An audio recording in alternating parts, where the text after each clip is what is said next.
శుభోదయం ప్రియమిత్రులారా, ఈ ఉదయకాల దైవ ధ్యానమునకు స్వాగతం.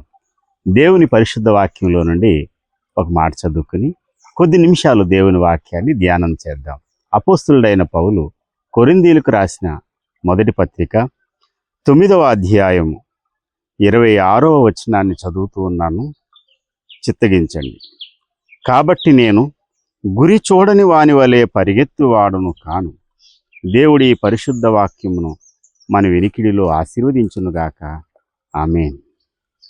ప్రియమిత్రులారా, నేను గురి చూడని వాని వలె పరిగెత్తేవాడును కాను అంటున్నాడంటే దాని అర్థం పరోక్షంగా చెప్తున్నాడు, ఇండైరెక్ట్గా చెప్తున్నాడు. ఏమనంటే గురి చూడకుండా పరిగెత్తే వాళ్ళు చాలామంది ఉన్నారు, నేను అలాంటి వాడిని కాదు అంటూ తనకు ఒక నిర్దిష్టమైనటువంటి గురి, తన జీవితానికి ఒక గమ్యం ఉంది అని అపోస్తులుడైన పౌలు సాక్ష్యం ఇస్తున్నాడు.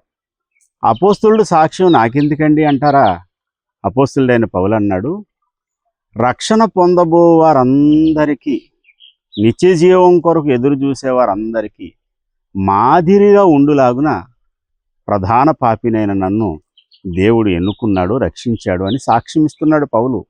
1 తిమోతి 1వ అధ్యాయం 15వ వచనంలో. ప్రియమిత్రులారా, మనందరికీ మాదిరి పురుషుడైనటువంటి పౌలు చెబుతున్నాడు కదా, నా జీవితానికి ఒక గురి ఉంది.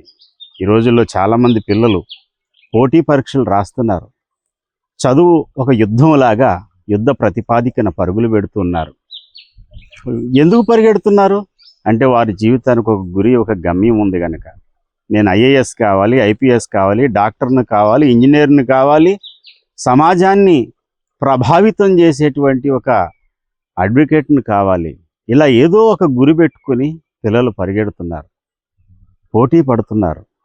ఆ పోటీలో ఓడిపోయినప్పుడు ప్రాణాలే తీసేసుకుందామన్నంత తీవ్రత ప్రదర్శిస్తున్నారు.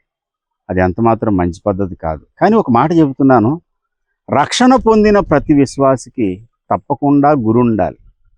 అపోస్తులుడైన పౌలుకు గురి ఉన్నట్టుగా నీ జీవితానికి ఒక గురి, గమ్యాన్ని ఏర్పాటు చేసుకున్నప్పుడు ఆ గురి వైపుకు పరిగెత్తడానికి నువ్వు ప్రయత్నం చేస్తావు.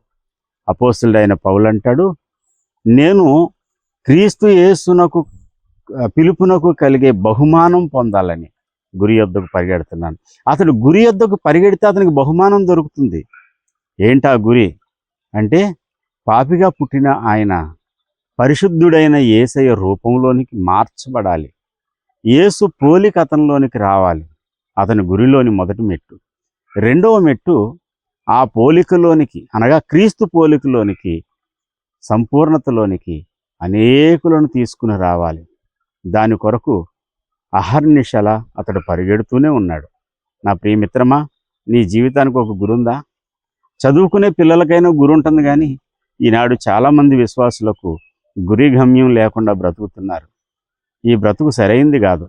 ప్రభువా, నా జీవితానికి నిర్దిష్టమైన ఒక గురి, నీ ప్రణాళిక చొప్పున నాకు నా హృదయంలో కలిగించు, పుట్టించు. ఆ గురిని నేను చూడగలిగిన మనసు నాకు ఇవ్వండి. గురి యొద్దకు పరిగెత్తేటువంటి వ్యక్తిగా నన్ను చేయండి. గురి లేని వాడు ఎక్కడికి వెళ్తాడంటే ఉరి యొద్దకు పరిగెడతాడు. గురి కలిగిన వాడు యేసయ్య రూపంలోనికి మార్చబడతాడు. అట్టి యేసయ్య రూపంలోనికి మార్చబడే ధన్యత మనందరికీ దేవుడు అనుగ్రహించునుగాక. Amen. May God bless you. Praise the lord.